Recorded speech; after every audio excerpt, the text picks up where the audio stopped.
Well, it's extremely meaningful to have been invited to speak.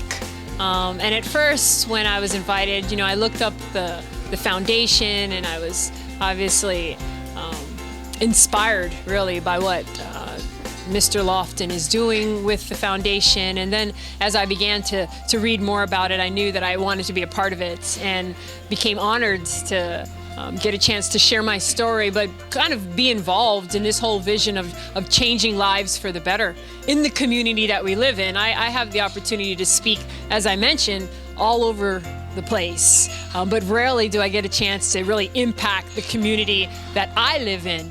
And so it makes it even more meaningful to me. I'd certainly think that one of many things that I would love people to really resonate with is this idea of, if you want positive change in your community, you have to become involved. You can't literally sit back and just expect somebody else to do it.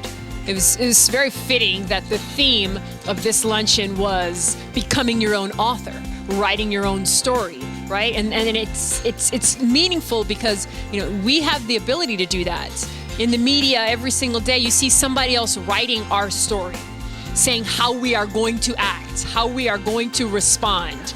And once we begin to realize that we control that, don't let anybody else control that. We control that. We control what the media is going to do and say simply by what our responses to things are, what our actions are on a daily basis. And so I think, just to answer the question, and that is just really get involved. Get involved in local events such as this, or local foundations that really you can see impacting young people in the area that you live in. It's extremely important to support foundations and organizations such as the African American Youth Harvest Foundation, simply because there are so many foundations out there, right? And once you see somebody such as Mr. Lofton and the others who participate in this, once you see them really living the vision, right, really trying to make it happen, and you realize that they're competing with so many other worthy organizations, that they need our support. They're us, right? We need to give back to people in our community who are making a difference. Well, the name of the book is On the Right Track,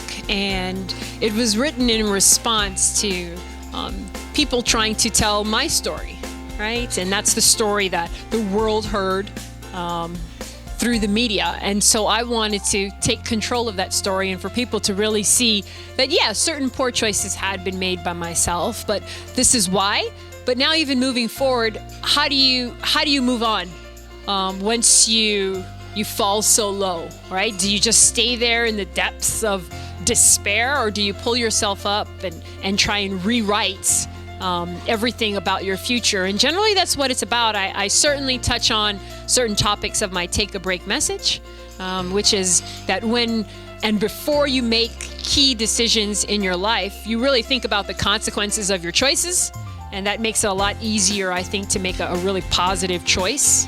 I cannot even possibly count how many people along my journey and in my life told me that I couldn't do certain things, that I couldn't say certain things, that I couldn't play a certain way, that I couldn't speak my mind, and that there are going to be people in their lives that tell them that they can't do certain things. And it sounds like a cliche, really, but it's certainly not. It's really to follow your dreams. If you can dream it and believe it, it can happen.